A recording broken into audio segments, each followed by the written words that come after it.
What's going on, everybody? Welcome to the Run Pure Sports lineup builder show. I am your host tonight. AP is out, so I'll be your host, Red Kachik, and I'm joined tonight by Snyder and Uncle T. We're going to walk you through. We got Saber pulled up, and we're going to talk you through our plays as we go from top to bottom. There's some weather concerns, so we'll definitely talk about the golf course and what the weather holds for us. But before we get going, I'll go ahead and start with Uncle T. How's everything going for you, Uncle T? Yeah, doing pretty good. Good to be back on with you guys. AP the night off, and always good to have Drew on the show with us. But no, good. I was thinking for whatever reason after the Olympics last week, I was thinking playoffs started this week. My donkey ass looked at the everything starting yesterday, and I'm like, this isn't the playoffs. So, but yeah, these guys. So we got some weather to talk about, and then also, how we want to play the narrative this week of guys that are either just in the playoffs right now or guys that are on the outside looking in. And we've seen it a lot of times. Obviously, you got guys that, again, they play like shit and kind of play themselves out. And you got guys that really move up the board and have a good week this week and they get themselves into the tournament next week. So it's kind of a fun week. Weather is definitely going to play a big part. So a lot of what we talk about tonight, things could change, but I'm looking forward to it. The Olympics treated me pretty good, actually, last week. I wasn't on the show, but Victor Perez was my main guy off my main team that really crushed on Sunday. Yeah, he really shot me way up the leaderboard. I think I got to 25th in the main. I got as high as 25th. And then I back down a little bit, but it was a pretty good week overall. Definitely plus money, and that's always good. So yeah, look forward to breaking this one down with you guys. Yeah, it's funny you mentioned that you thought this was the first week of the playoffs, because I thought the same thing for some reason. I pulled the field in and saw Luke Clanton. I said, "There's no way this dude played 3 events and is in the playoffs. Like, yeah. There's no way." And of course, no, it's a full field cut with a bunch of scrubs trying to squeak into the last few spots of the FedEx Cup playoffs. Yeah, and Drew, how sometimes Snyder too, how some of these guys, like even next week, some of the guys that are at the top, sometimes they'll take that first week off. So when I first looked at them, I'm like, okay, maybe a couple of those guys are taking the first week off. Though I'm like, there's no way there's this many guys. So I know, yeah. Well, Scheffler can take even the Tour Championship off, and he should still win.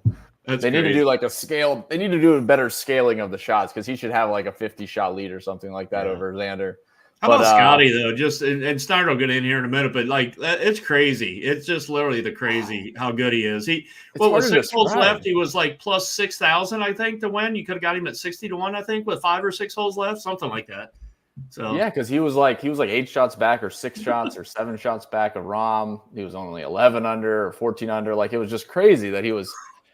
I mean, he wasn't in it. They kind of let him come back into it a little bit, but it is still crazy that he's always there.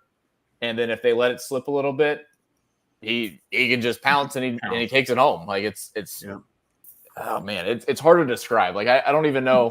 The Olympics are different because we didn't have the Olympics when Tiger was around, but it is a weird deal with he just wins, and it's just not impressive. It's not like overly impressive. It's just like he just hangs around, up by the lead, and just. He's there on Sunday, but I'll bring in Snyder. Snyder, man, how was your week? How's everything going? It was all right week for me. Round 4 showdown was good. I had a little bit of Scheffler in there. Thought he was a guy that could shoot 8 or 9 under, and did that. Shot 9 under. Just nuked the field. Would have been nice to get on him live, though. I bet his numbers were pretty good there when Rahm was 3 clear of the field before he blew up. But yeah, looking forward to another event here. I think we may have an advantage. I mean, I'm going to try and play it as there is. We'll see what happens, though, with the weather and such, but I'll get into that. But got to shout out my guy, Johnny Christensen. Also, just met with him today. I gave me a hat from Lost Trail. I told him I'd shout him out. One of the best shapers and graders.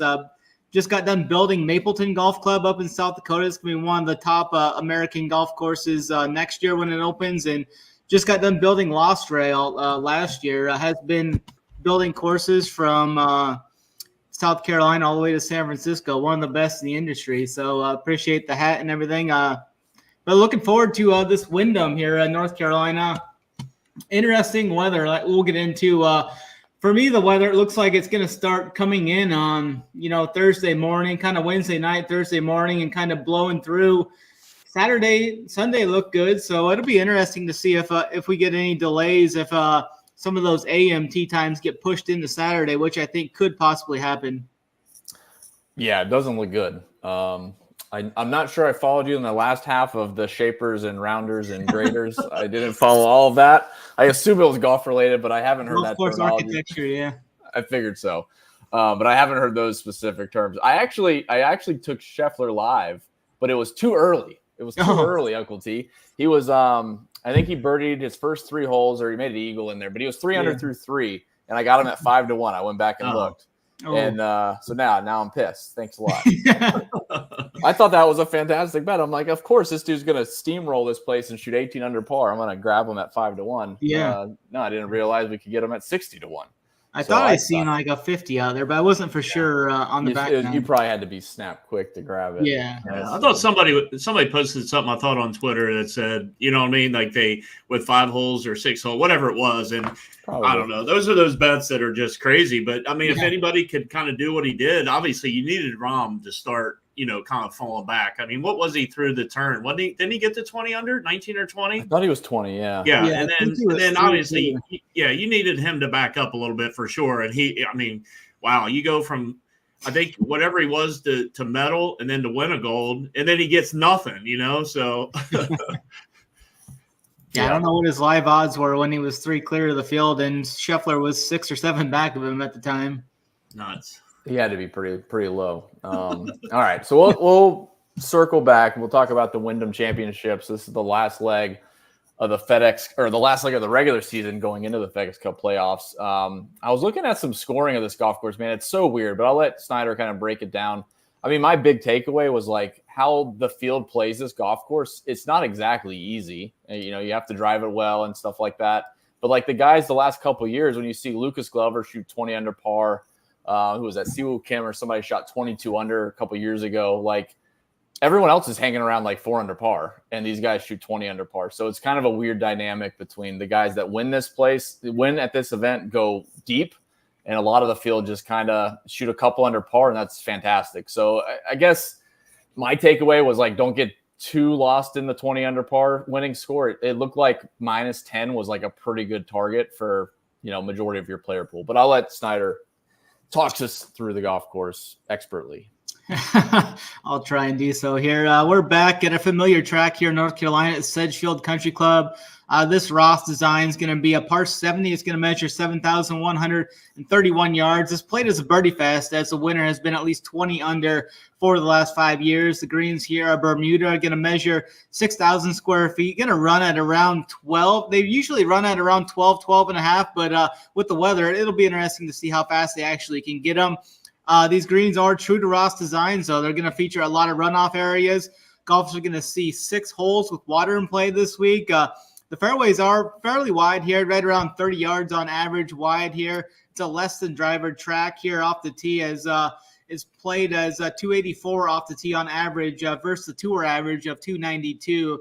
And 57% of the approach shots will be coming from 125 to 200 yards. That's what it was last year. And I expect the same going forward again. I'm going to be weighing driving accuracy and greens regulation pretty high this week. This is the last week, like we were just talking, the last week for golfers to gain access into the playoffs.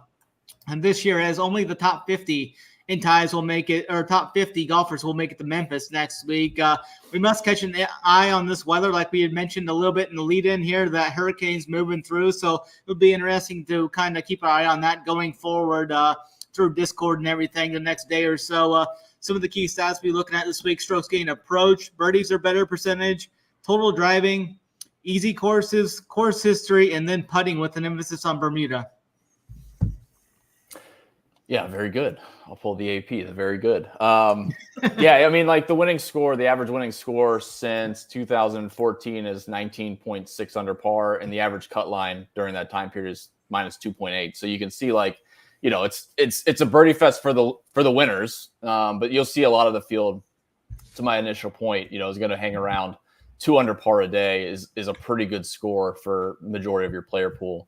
And then you just got to grab the winner that gets hot with the putter and obviously with the irons a little bit. So, stay tuned in to Discord as we talk through the weather, because it is shifting and a lot can go on. I know a lot of guys are already talking about just playing Showdown. Obviously, there's going to be an edge, whether you get it right or wrong. That's the question. You could just hammer it aside and hope to get it right. That's probably what I end up doing. Just go full on one side and take my lumps where they lay. So let's go ahead and start with the top price guys. So we got 4 guys over 10K, starting with Sung J M at 10.7. So I will kick it to Uncle T first and talk us through. Obviously, these guys are probably going to be fairly chalky. People are going to be spending up for the top odds guys this week. Where do you like to go up here over the 10K range? Yeah, it's definitely interesting. 10-7, so you don't even have to pay 11K for any of these guys this week. But 10-7, you got Sung J M going to come in. Him and Lowry will be right around 30 or so, maybe a little bit more. But for me, I think I might side probably with Sung J, probably the best in this upper range. I mean, if you look at Sung J's card of finishes for the year, he's had really a crazy year because he started off not real well at all. Like he was T5 at the Century all the way like in January, and then he went into a huge slump that finished kind of that bad stretch at the Masters. So he misses the cut at the Masters, the PGA, and the U.S. Open. But if you look at all of the tournaments in between that he didn't miss the cuts in those big events, he's literally top 12 or better. Like, it's crazy. And he's been on a heater. You got a tournament here at the Wyndham where he's got elite history. I just see no reason to back off of Sung J here at 10-7. And I know a couple weeks ago I had a similar thought and feeling on Tony Finau when he was up there at the top of the board. It didn't necessarily play out the best for me, even though I think he finished maybe T20 or something. So he didn't kill me, but he definitely didn't pay off what my thought process was. But I think I might just go way, way, way overweight here on Sung J and just ride the course history. I'm always a course history guy anyway. And I think here at Sedgefield, I think it's even more so we want to lean on that history for sure this week. Again, the weather is definitely going to throw a monkey wrench into our thought process, but I think Sung J is an AM guy as well. So I'll go with Sung J for sure up top. Coming into the show, again, without the weather angle and without knowing the tee times, I was definitely going to be out on Lowry. Just too high of a price tag for Big Shane here. He just really doesn't check a whole lot of boxes for me other than he's been in decent form. He is an AM guy, but I think I'm still going to pass on Lowry. I think Horschel's just a little overpriced. He's got some good history, but 10-2, he could be the other guy that maybe I lean in here on my non-Sung J shares with him. I think Billy led the 54-hole or had the 54-hole lead here last year, finished T4th. So I can maybe make Horschel as my second guy in here if I needed one. But another guy too, Siwoo Kim. I mean, again, you're looking at history. I just mentioned that, but he's got zero form, and he comes in at his highest price tag of the year. So I think I'm going to be out on Siwoo Kim as well. So for me, I'll make it fairly simple up here. For me, I'm going to go Sung J way overweight. And if I have to, on a non-Sung J team or two, I may use Horschel, or I'll just go down and start at the 9K range. Yeah, it makes sense. You probably don't want to be spreading your exposures too thin over the 10K range. I'll go to Snyder. Do you have any other thoughts? Obviously, Sung J probably looks like the best play on the slate to spend up for. The other guys kind of just look like fill-in spots if you just don't want to X them out, basically. Yeah, I think Sung J is the best play here. He's got great recent form, great course history as well. Has finished inside the top 15 for the last 5 years, was runner-up a couple years ago here. So I like the AM guys too, like I'd mentioned. So I'm going to be heavy. I think I may only just play if the weather holds up like I think it could. I may just X all the PM guys and just play AM guys and take a side on the AM guys, let the cards fall where they do, like you had mentioned on the lead-in. So I'm going to be over on Sung J as well, and I'm going to play some Lowry. These kind of conditions are conditions that he can play in too. I mean, he's used to playing in some of these type of conditions overseas, in Europe and such. Doesn't have the greatest course history here the last couple of years, but was top 25 in 2020. As he played good at the Open, was 6th at the Open. So I'm going to play some Lowry, and I could maybe be talked into Billy if I played any late guys, but I think I'm out on Siwoo as well, unless you like him. Honestly, I'm just down to Sungjae and Siwoo, to be completely honest. I think what's interesting, we'll get to the 9Ks in just a second. I mean, like the 9K range, none of them have any type of decent course history. They're all coming in better form than most of the 10K guys. But a lot of this course, it looks like that odds respect the course history and they get bumped up because the odds are bumped up. So, I mean, there's plenty of good options as we go down to the 9K that are in better form, in my opinion. But I do think I would hate myself if I overlook Siwoo's course history, because I have played Siwoo a lot this year. Mm-hmm. His finishes don't look great, but honestly, from a ball striking standpoint, I think his upside is pretty good. Obviously, with 2 wins here, I think Siwoo should be considered. My easy X is Lowry. Like if Lowry beats me, I'm totally fine. Like besides the last couple of finishes, he hasn't really been great this year at all. And the same with Billy. Like I don't trust Billy. I know the course history looks pretty decent, but I can't really just bank on the course history for a top 10. So for me, it's Sungjae, X out Lowry, X out Horschel, and probably see what the field is on Kim, and probably be slightly overweight or just match the field. Hopefully it's not too crazy. It shouldn't be, but that's where I stand. I think just 2 guys out of the 10K is the way to go. Don't mix it too thin. But like the 9Ks, like we'll look through here, man. The 9Ks I think have been better throughout the year, but their course history is very spotty, to say the least. So what are your thoughts there with the 10K? You got it not nailed down? You good? Yeah, we can just leave. I'll just kind of knock him down a little. And we'll leave we'll just kind of leave those projections, but we'll really I think Sungjae is just the key. Like as long as you're getting a good chunk of Sungjae, the rest like for me, I'm going to X out guys, but the rest would just be like see what fits into lineup builds with the other exposures. So with that being said, let's go to Uncle T. Let's go ahead and talk through the 9K range. Like again, my opinion, these guys statistically look better. They've played better overall for the year. Obviously, Akshay's had a fantastic year. Davis Thompson has had a great, summer stretch. Where do you go here with guys that don't there's just a lot of miscuts here at Sedgefield. What are your thoughts here in the 9K range? Do we just play the recent form? Yeah, it's again, we talk about the tournament overall and how it's definitely watered down, but and then within the watered down field, though, there's a lot of decisions you got to make up top here that I think have been different than these tournaments the last couple months, because you're right. I mean, these guys in the 9K range come in with form but no history. So at the top, you got Cam Young here. He hasn't played here. T31 at the U.S. Open, or at the Open last time out. T6 at the Rocket. T9 at the Travelers. I tend to like him more on just driver heavy courses. I don't know what to do with Cam Young. He feels a little bit pricey, but again, all these guys are going to feel pricey. I don't know what to do with Cam Young. Jordan Spieth's my guy, but again, I think I played him once in the last 12 tournaments. It's not going to be this week.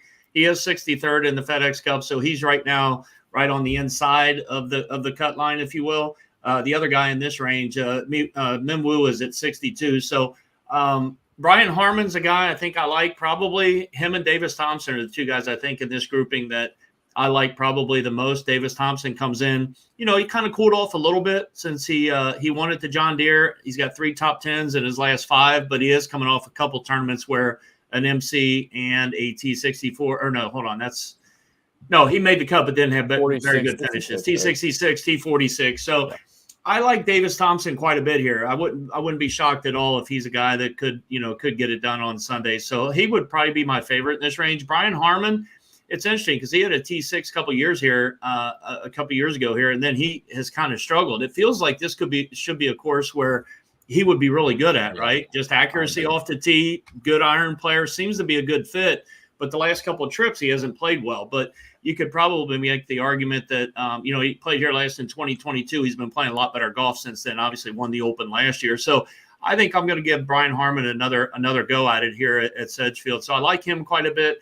Akshay, I just, he's a local resident here. He's 0 for 3 on cuts made. Comes in off of a miscut in a T64. Man, I think Akshay might be out, and I like Akshay a lot, but I think he might be out of my pool. And then Min Woo Lee, he hurt my feelings at the British Open, and then he followed it up with a T22, if you will, at the Olympics last week, and played pretty good I think he got off to a horrible start, if I'm not mistaken. Him and Wyndham Clark, I think, got off to a bad start as well. But anyway, I think the third guy in for me would be maybe Minwoo. But like you said, Drew, there's guys in this you could easily, if you wanted to fade Sung Jae, and again, we didn't really have a ton of liking for the rest of those guys up top. You could easily start here and maybe grab two of these 9K guys. They're in that good a shape, I think, here as far as starting your teams with. Yeah, I agree. I'll go ahead and kick it to Snyder. What's your thoughts here? I think I'm actually gonna play a little bit actually, because I don't think anyone's gonna go there. I think he's gonna come in way low owned. Everybody's gonna see the course history. He hasn't been playing good. Doesn't have the best recent form either. I'm gonna take a sprinkle on him though, just for tournaments. Here's where I give Snyder's 100 back from the Open. Who can I have Thompson or Harmon? No, I'm gonna play a little bit of actually in tournaments, but I'm not gonna be like overweighted him. I think like Davis Thompson's probably the best play in this range because I'm gonna be leaning more on the AM guys. So Davis Thompson's probably my top play, I think, in this range. So I'm gonna be high on Thompson. He's been playing great this year. It's paid off really well for me. Hit the outright with him a while back, so that was good. So we know he's got some winning upside. So I'm going to be high on Thompson. I think Harmon's going to be the mega popular guy in this range, and he's a late tee time. So I may even, if I play that weather wave, I'll probably just get off of the Harmon chalk there, as I'll be on Sung Jae and potentially Lowry. So I may be off of Harmon. I like Thompson. I just never play Spieth, and I think Cameron Young's interesting for tournaments with that early tee time as well. Yeah, I think the interesting ones are the guys without course history. So Minwoo Lee and Cameron Young. Cameron Young, I can't fade. I'm not sure it's a good course fit, but I'm not sure we really know what his best fit is. Like, he's obviously a bomber and he's done well in long courses, but I feel like he's done really well in short and quirky courses as well. Cameron Young at 9,700 feels too cheap, in my opinion. Like, he hasn't been great, but he's also started to show some signs of form. Rocket Mortgage, he looked good. Cameron Young it definitely, I think, has a lot of, win appeal at his price. The rest of the guys in this range, the guys that have terrible course history, Brian Harmon grades out very well for me. Davis Thompson looks good. And then actually, I'm going to disagree with Snyder. I just can't ignore the course history. I understand he's going to be lower owned. Mathematically, maybe that low owned is still too over owned. So I'm going to fade Batia and I'm going to fade Minwoo Lee. But that top range and kind of mid range, Davis Thompson's playing great all summer. The field is still weakish, compared to some of the stronger fields we've seen this year. And then Brian Harmon just grades out well for me for the course fit. And then Cameron Young, I think, is trending in the right direction. And it's really worth at 9,700 taking a shot on. And hopefully he gets, in my opinion, under-owned compared to the 10K guys, which, in all due respect to the 10K guys, Cameron Young a year ago would be priced up above all of them. So I think Cameron Young's probably the guy that I'm going to hang out on a bit this week. And then Jordan Spieth is just, there's no way that I'm playing any Poor Spieth. Jordan. 0 for 3 on the panel again this week. Yeah, I don't know what to say about him, man. I've tried randomly this year, and it's terrible to watch. I don't know how he has a tour card. I can't see him not having a tour card, but I also can't see how he keeps a tour card. Like, it's just crazy. And his self-talk, it sucks. Yeah. I mean, honestly, it's tough to watch. His T25 last time out the Open was his best finish in 4 months, if you want to go by that. That's right. Yeah. Yeah. So yeah, there's not much. The problem with Spieth though is he just comes out of nowhere and there's just no reasoning behind it. So unfortunately, you just gotta do what you gotta do. He's got a little motivation to stay in the playoff. I mean, he's 63rd. So did JT last year, and that didn't work out. So I know there's still are you playing good golf or not? And that's a no for me. Yeah. So that's it. Wherever you want to go with that for the Batia love, I get it, Snyder. I think the miscuts, they rack it up. But again, it's tough though too, because some of those are from 4 years ago. Yeah. And he's obviously playing great. So then you got to weigh that a little bit. But for me, I think I got too much exposure already up here. I just got to take my cuts. So let's go ahead and talk through the 8K range again. These are pretty thin. Again, pricing, sub 11K down to 6K. We don't get the 13K Scheffler to 5K. So it gets pretty thin up here and then really spreads out in the 7s and obviously in the 6s. So the 8s again, Uncle T, will go to you. There's a few good guys that have really good summers, in my opinion. Aaron Rye's been one of the best players on tour all summer. Top 10 after top 10 after top 10, it seemed like. So where are you going in here in the 8K range? A lot of these guys feel safe, honestly. Yeah, it doesn't get much easier as far as trying to maneuver around these guys. And honestly, my quick glance at the AM PM wave on this grouping of 8K, I think there might only be 3 guys that are in the AM. So we'll definitely have to monitor that because a lot of these guys look really, like you said, really good fits for this course. And they look like really solid plays. I mean, Cam Davis, I probably played Cam Davis more this year than most. And he really hasn't let me down. I mean, he's 3 for 3 here at this course as well. All top 22s or better, T22, T15, T7. He's got a win, earlier in the year, and he's just been playing pretty good. It's like I can't fade Cam Davis, and he's an AM guy. So I like him quite a bit. I think the highest owned player by far in this range is going to be Aaron Rye. Like you mentioned, Drew, he's been on another level for sure, especially for him. He comes in off a T75 at the Open, almost dead last, but he hits, he's got a good driver, he hits a lot of greens, and I could easily see him, following up that miscut, or not miscut, but really low finish there at the Open a couple weeks back and playing well. I worry about the 23, 24, 25% ownership for him because it is a good price tag, 8,800, but I might try to figure out a way to kind of maybe just fade him. Bezuidenhout, he's probably about $1,000 too expensive in my opinion. He hadn't been playing great at all. He got to T16 at the Olympics last week, but I watched the whole weekend. He was making putt after putt.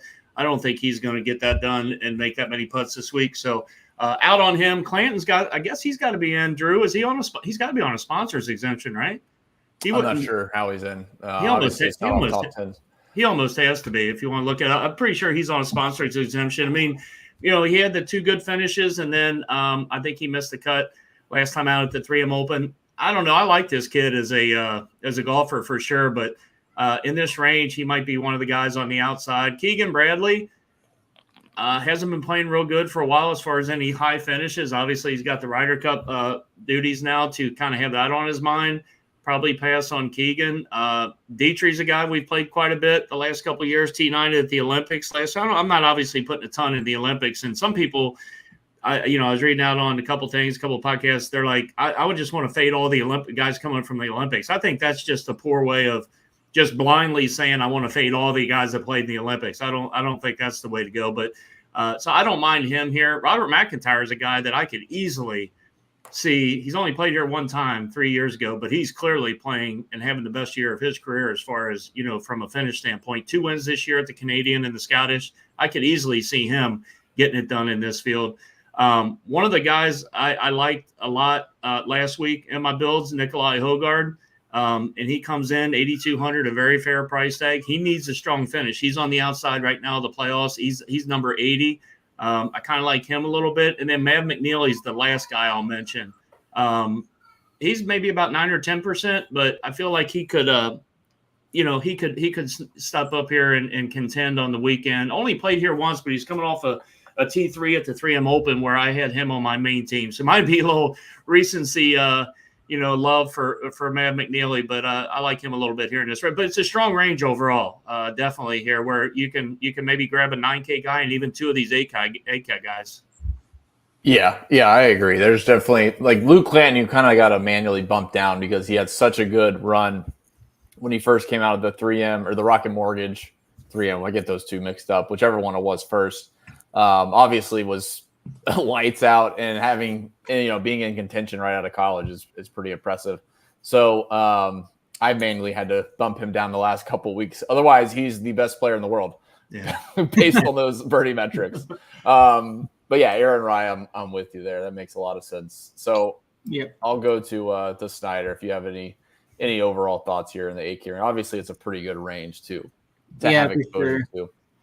Yeah, I'm going to be definitely on Cam Young. He's got the early tee time. He's got the great course history here. He's got the solid recent form, kind of heating up the last few events. So, yeah, I'm definitely in on Cameron Young.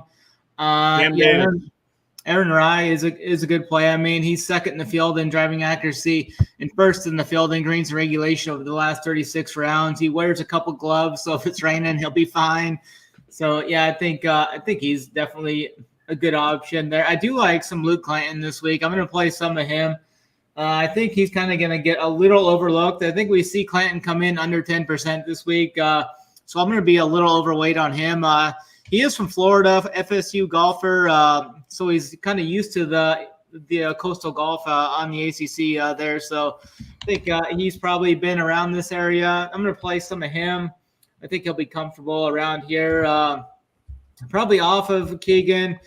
Dietrich's fine. I'm mainly just going to try and play these AM guys, though, for sure. But I think Hogard's a good option there. Clanton and Bobby Mack are actually minus 110, minus 110 in the Magic markets as well, which is kind of interesting. I thought Bobby Mack might be a favorite over him by a little bit, but they're basically straight up. I think McIntyre is a solid option if you want to play some of those late guys as well. I'll be on Hogard for sure. Had a decent amount of him last week. Showdown, he was a good play in Showdown over the weekend. And then Mav McNeely I think he found something last week. I've been waiting for him to kind of find something there. I think he did at the 3M Open there, T3 there. Finally got stuff going. He can get super hot with the putter. This can turn into a putting contest as we've seen before. So definitely, I think Mav is an interesting guy there. 6:50 a.m. tee time though, as well, so he's going off super early. Johnny Vegas has been playing some strong golf as of late. You can go there if you want him. I think I'd rather play Vegas over English, even with the tee time potentially. Yeah, there's a few guys I think you just kind of got to lean into. I think otherwise you could really spread your exposures pretty thin in this range.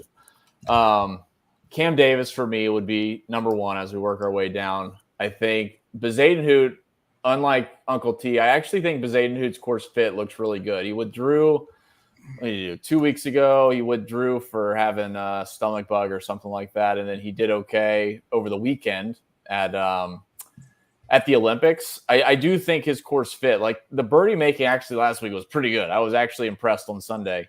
But I think Bezadenhout's accuracy off the tee makes a lot of sense. Only looking at the last couple of events, like the statistics don't look great. I still think this golf course requires a little bit different than what he's played the last month or so. So I think Bezadenhout's actually a really good course fit, in my opinion, at least. Clanton, I'm with you on Snyder. You kind of got to have a little bit of exposure. The kid, has a lot to gain.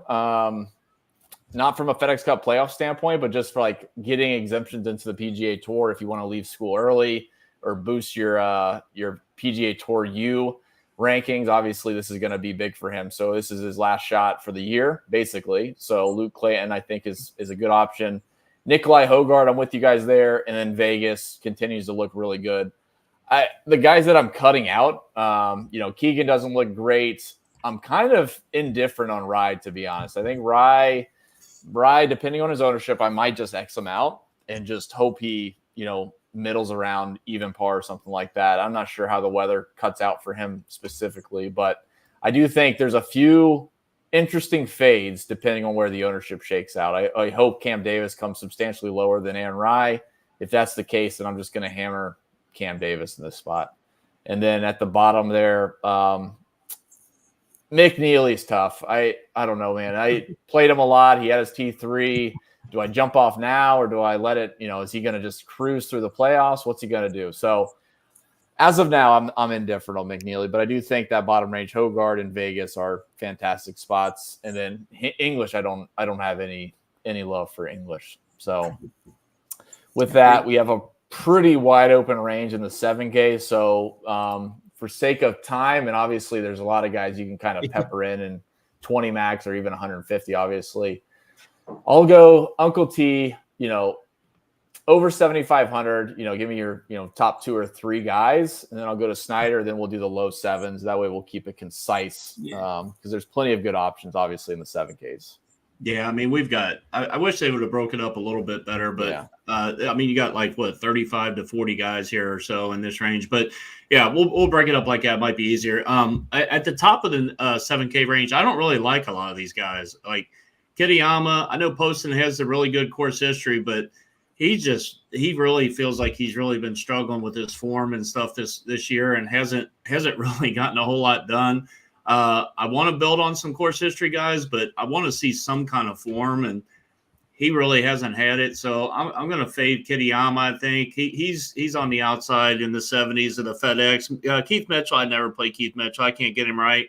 Bad course history, hasn't been coming in, or comes in not playing very good golf. EVR won me $100 from Snyder a couple weeks ago when he played him over. I can't remember who it was. Snyder, you'll remember, but I'm not going to play EVR here either. So I'll fade all the way down to Eric Cole. T14 here last year. Feels like he's just too cheap. T6 at the Rocket, T7 at the John Deere, I believe it was. I don't know. It just feels like he's too cheap. I know back earlier in the year when he was playing bad, we were getting him in the high 6K range, but he's playing a lot better golf this year or in this little stretch. So I like Eric Cole quite a bit. And then another guy up here, Denny McCarthy. It's weird. He's got 3 good finishes here and then a couple missed cuts. And he's coming off a couple missed cuts, a couple bad ones actually at the Open and then the Scottish, I believe. But I'm gonna do a little flop lag on Denny McCarthy, leaning on more of the course history, and then Taylor Moore. So I'll give you 3: Eric Cole, Denny McCarthy, and Taylor Moore. I like up here in the above 7,500 range. Perfect. So I'll just go ahead and give you my 3, Snyder. I do think Denny McCarthy is due for a bounce back spot. So I like Denny McCarthy. Max Grieserman is coming in with some fantastic form, just kind of continuing the trend of playing really good golf. Not exactly sure this is a great course fit, but he's cheap enough with as well as he's been playing. He's better than everybody in this range, in my opinion, as far as his recent form goes. So Max Grieserman at 7,600 makes a lot of sense, to me at least. And then Eric Cole, obviously, a guy, he excels in weaker fields. Yeah. And this is a golf course, you can't overpower it with the driver. A 14th place last year, some decent form coming in about, 2 months ago, some good finishes. And he's still not too far off. So I think Eric Cole, 7,700. Those 3 guys stand out the most to me in this range. Like if I was hand building, those would be the clicks that I would be making.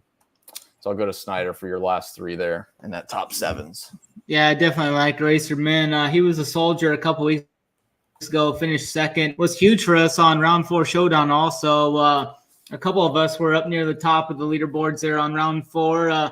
Definitely going back to him. AMT time too, so I really like that. I like Eric Cole with you guys as well. He's got an AMT time also. Great upside for the 7K range. And I think I'm going to play a little bit of EVR this week. He did all right last week. I'm going to go right back to him this week and have a little bit of him. He'll probably be under 10%, so it won't take much. But he did let us down at the 3M Open. But I think I'm going to play some EVR off of the other guys like you guys as well. We got Bill Z there. Just going to have to wait and watch with that one. Not going to go there. I think Denny can bounce back. This is a great course setup, I think, for him as well. And then Taylor Moore has found himself in the soldier segment many a times. And I think he's on his way back up. He kind of struggled there for a little bit, but looks like he kind of found something there at the 3M Open. Has good course history here as well. So I'm back in on Taylor Moore as well. All right, perfect. We got that pretty much covered.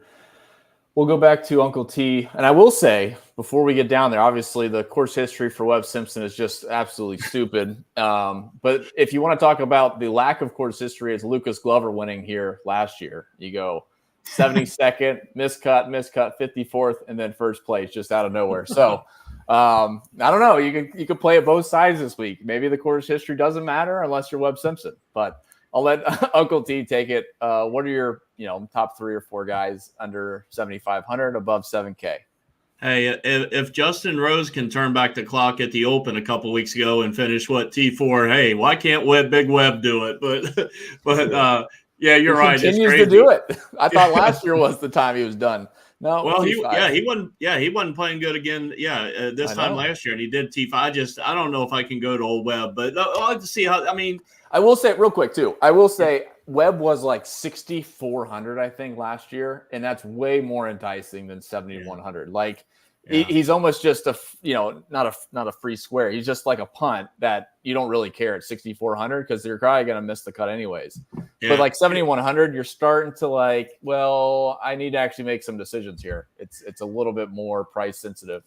Yeah, and I don't like this guy either, but you can almost, at least in my mind, I would much rather probably play a guy if you're thinking along those lines a little bit, maybe Matt Kuchar. I know Matt Kuchar doesn't have the course history, but he's coming off a pretty good finish, and I'd probably rather play him than Webb. But anyway, a couple guys in this range. I got a couple that I really like, and one was my guy from last week that just crushed on Sunday. That's way underpriced is Victor Perez. I mean, 71 in the FedEx Cup right now, so he has a ton of motivation to pick up where he left off last week. I mean, he had the home country behind him, and I think he shot a 63 or 4. I think he was 7 or 8 under on Sunday. But he'd been playing pretty good coming into that. So T10 at the Scottish. He did miss the cut at the Open, but T10 at the Scottish, and obviously a good finish last week. He needs a good finish this week to get in. He's way underpriced in my opinion. I think he could be in the mid to upper 7Ks in this field. So really like Victor Perez. Patrick Fishburne, he's a guy that didn't know a ton about a couple weeks ago, but we played him at least I did quite a bit at the 3M Open. T6, he had a T3 at the Barracuda, which is obviously the opposite event of the Open, and played really well. So I'm going to kind of maybe piggyback and have a little bit of Fishburne. Andrew Novak's been a guy that I think a few of us have been on pretty much last couple months at times, and 7,100 feels pretty cheap. I'll go down the board with 2 more. I got Brendan Todd down there at an even 7K, 90-1 to win the golf tournament. Doesn't have a ton of high finishes the last couple months, but again, pretty good course history, a fair price tag, good value guy in this range. And then Andrew Putnam, another guy, just plug and play if you need a value guy down there in low 7Ks. He's again another guy that on the outside looking into the FedEx Cup, as is Brendan Todd. So Todd's got the AMT time. Victor Perez has got the AMT time. So for that reason, I'll take those 2 as my top guys in this low 7K range. Very good. I'm going to go again, and mainly because I don't want to be third to say Fishburne. So I'm sure Snyder's going to say Fishburne. That was your guy. You got me on him a couple weeks ago. It doesn't take much, man. Just pop for like 2 weeks and then see what happens, and then he just keeps going. So, yeah, Patrick Fishburne at 7,200. Most of my guys that I like the most are going to be pretty cheap. I'm definitely going to have, this was like right on the border, but like Nick Dunlap at 7,500, I think has a lot of upside. That's probably going to be overlooked a bit. We didn't really talk about him in the high 7K range, but like obviously with the win, 2 wins this year. And honestly, he had a pretty good run after the Rocket Mortgage, a lot of missed cuts in there. So like, it's basically his range of outcomes is, 120th place or, first or second place. So Nick Dunlap's at 7,500, I kind of failed to mention, but I do think the upside don't, forget Nick Dunlap in your player pool, in my opinion.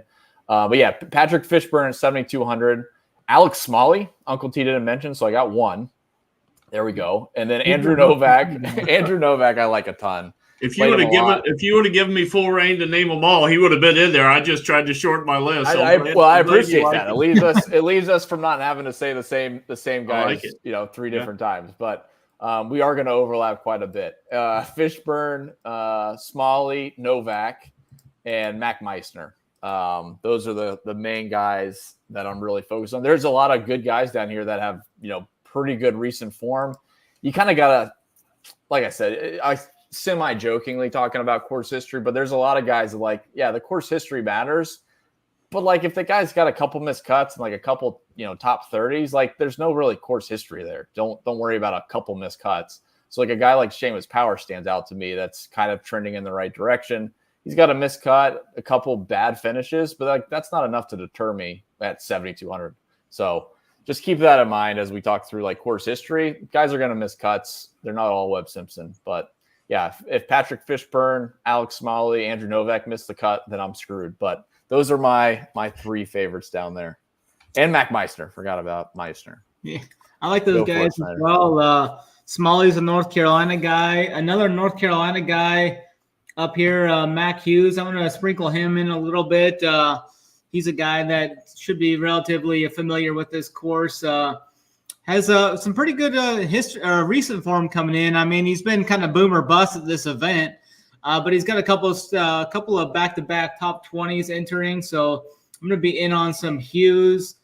I think Griffin's got some upside if you want to go for him for tournaments. Sam Stevens is another guy with some upside that's going out early. I think they're fine if you want to sprinkle them into like 150 and such. I'm not sure if I'm going to get to my guy Thor or not. He hurt my feelings with what did he shoot? He shot like 5 under, then like 9 over or something. I mean, you got to give up on Thor for a minute. I mean, he was good. He got us problem. top 5. The problem is he gets better as the tournament goes on. Unfortunately, he doesn't go on. Yeah.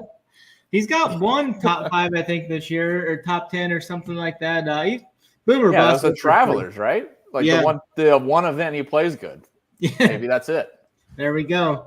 I think he's big with the driver too. He's the guy that's out there bombing at 400 yards at a couple times. Less than driver probably isn't his cup of tea either. So I'll probably be off him. He's got the PM tee time as well. So off of him as well.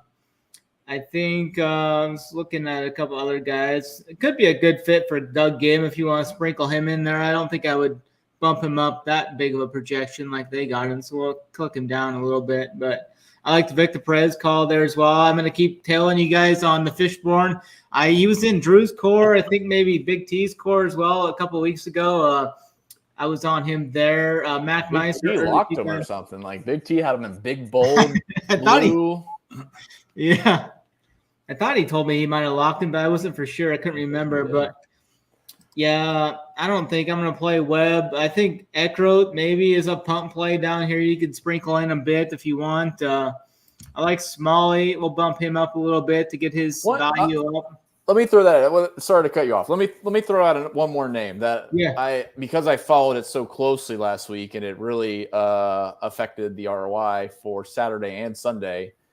Matthias Schmid was like 8 under going into 18 or 6 under going into 18 and made an 8 on Saturday. He was doing the same thing on Sunday, and I think he did something similar on Friday.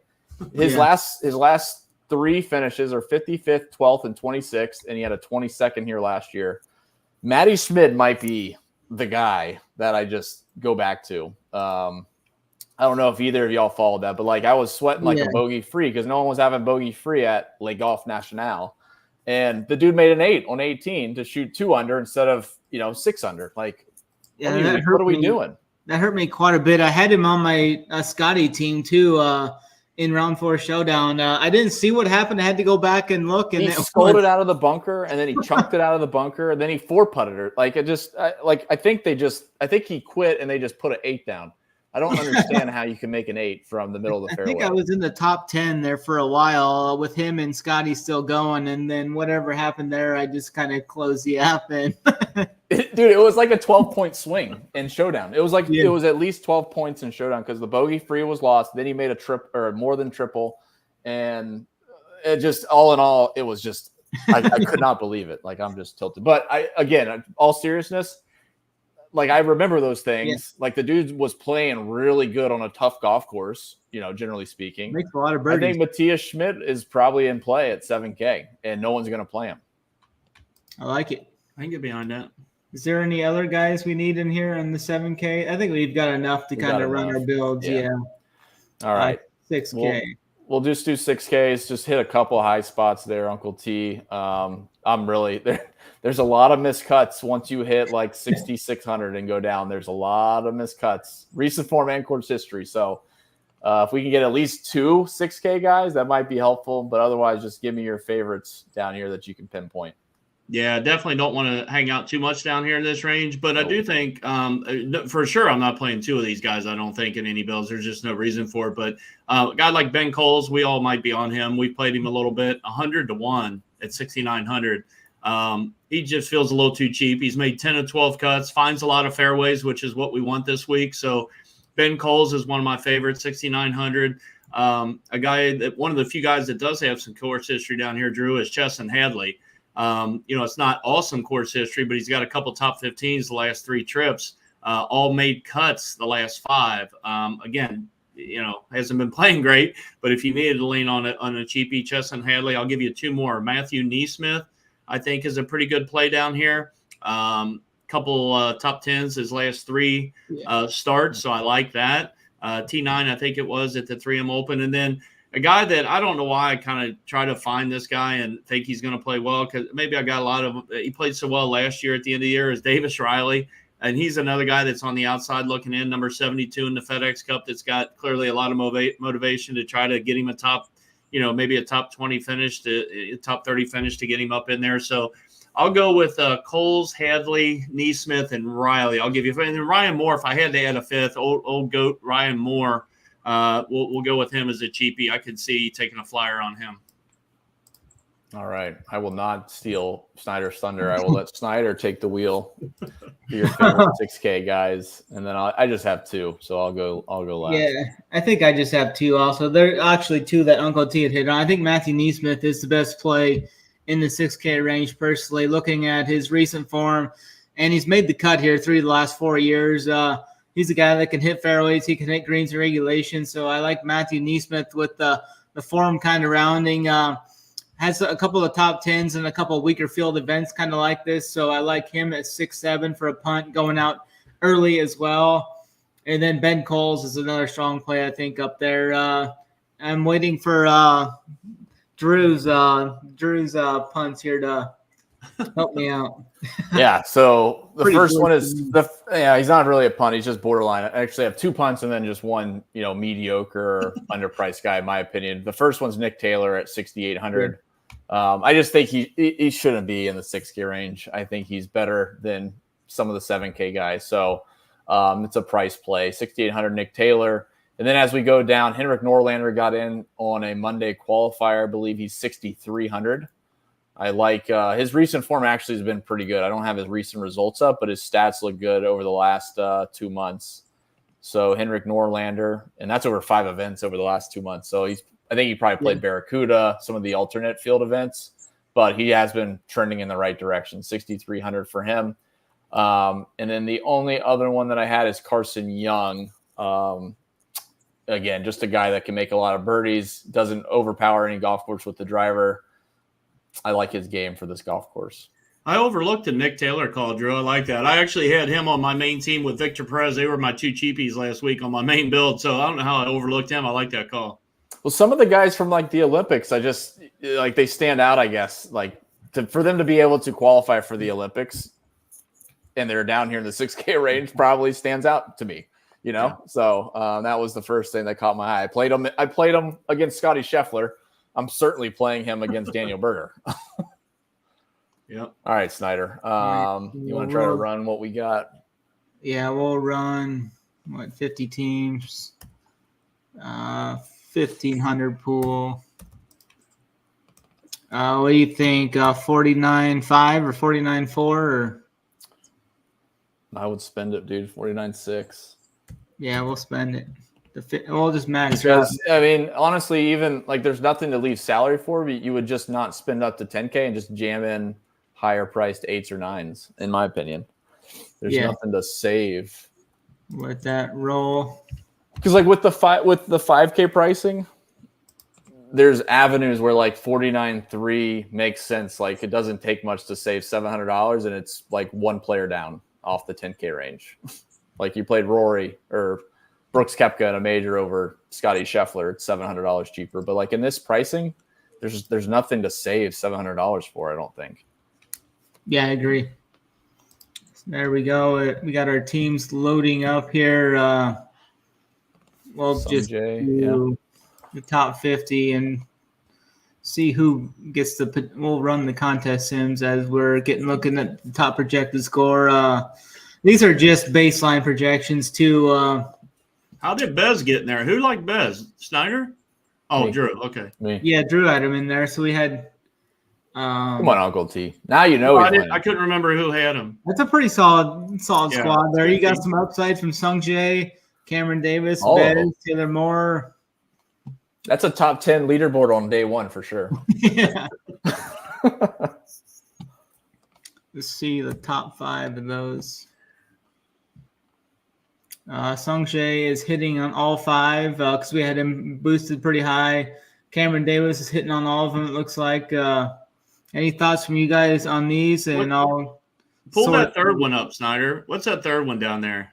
Yeah, I like that one right there. Oh, that's a strong team. Yeah. Yeah, the biggest takeaway that I would look at first off would be like all these teams are jamming in Sung Jae or likely another 10K guy. We didn't scroll too far down. So like starting in the 9K range would be contrarian, even if you're eating chalk in the 9K range. Like your builds are just different. So keep that in mind. Yeah, if you started with Cam Young or Davis Thompson or any of them guys, you're right. You probably get different right away for the most part. It just doesn't matter their ownership. They could be 30% owned, but you're not playing a 30% owned Sung Jae Im. So right off the bat, you're different. Yeah, even in 50 teams, we're only getting a couple of teams with these 9K guys. And even on 50 teams, it still jammed Sung Jae in at 100%. That's my takeaway, is just watching whatever the ownership is on Sung Jae. It's probably going to steam. Let's bump it to 2. This better not be the week that Sung Jae screws us. He's been so good. He doesn't hit. It's kind of interesting. He doesn't hit on the top risk-adjusted ROI team there. It's got 2 9K guys and 2 8K. There we go. We're just giving it away. Yeah, that's the top risk-adjusted ROI team from the Sims. Does not have Sung Jae. Cameron Young's pretty high in the Sims. He's at 32%. Davis Thompson at 28%. A big fat. What's Saber have ownership on Sung Jae? I mean, that's probably the reason why. Is if I'm sure he's 33 or something. Yeah, it's got to be even probably higher than that, I bet. So that's just how they're going to do their. It's got Harmon at 30. So I have to import some. 37%. Yeah, so basically, if he's not winning almost at 37% of the time, then he's not going to pop in any of the ROI or risk-adjusted ROI. Yep. At that price for sure. Yeah, there's a lot. Good. Yeah, those look good. Yeah. Ben Coles. That's a good one. Yeah. That's a pretty solid team. I mean, that's the team that could ship that 200K right there. Yeah, you basically got 3 9K guys. You got Cameron Davis at 89. So, yeah, I like that. We need to get AP or Big T or Wiley to like whatever we build on the show, we just throw it in the $1 or whatever 150 max that we can do cheapest and give equity to the people that watch the show. Oh yeah, that'd be awesome. I like that. Who knows? These could all ship. I can't go down to 49th out of our lineups here, but that's probably the one that ships. So it was like 3 weeks ago. The top ROAI that we had on the show finished like. I think it was close to like the top 5 or something. I didn't play it, but just all the guys that hit, looking back on the show, were up near the top of the leaderboard. It'd be fun, man. Just do one show. Maybe we get people to like, if we do, we have 4 over 10K, we all vote. And then, we X out a guy and just see what the top 150 is, enter it. Yeah. And we split it. I'd be in for that for sure. Yeah. It'd be fun. Yeah. Give people something to sweat. All right, that's it. I forget exactly how AP closes out the show. Well, we got winners. We got to get winners. Oh, we got to get the one. There you go. Thank you, Uncle T. That's why we have Uncle T. That's right. And also, Uncle T is here to go first because he brought it up, and it takes me a minute to go pull up the odds. So, Uncle T, your long shot. Hopefully, I'm doing this right. Your long shot. Your pick your winner, and then your long shot. Yeah, for me this week, I'm going down the board for both of my picks this week because I think this is a week. Obviously, you got Sung Jae, I think 12-1 maybe on DraftKings right now, and then after that, you're going to get some good numbers on some of these guys. We just talked for an hour on these 8 and 9K range and how they look really good. I'm going with Cam Davis, 45-1. I'm seeing right now on Cam Davis. I just think that's a really good price tag, so he'll be my pick to win. And then my guy down the board a little bit, I'm going with Eric Cole, 60 or 65-1. He'll be my guy a little bit further down the board, but I think this course sets up really good for Eric Cole. It's going to be one of them weeks where I think he could sneak in there and get it done. So I'll go with those 2 guys, Cam Davis and Eric Cole, 45-1 and 60-1. Yeah, pretty good. Snyder, what about you? I'm going to go with the upside. This could be the event that Cameron Young kind of breaks through. I'm going to go with the upside of him at 30-1. I think those are good odds for him in this field. So I'm going to go Cameron Young, 30-1. And then I'm going to go down quite a bit. Andrew Novak at 80-1 for the long shot pump play. All right. I'm going to get off the Camerons, but I'm going to be similar. It's not too far off of a SEC name, Davis Thompson.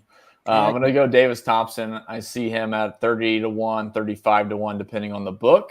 And then for the long shot, I am actually going to go all the way down to Max Greaserman at 80-1. He is 100-1 on Bet365 if you have that in your locale.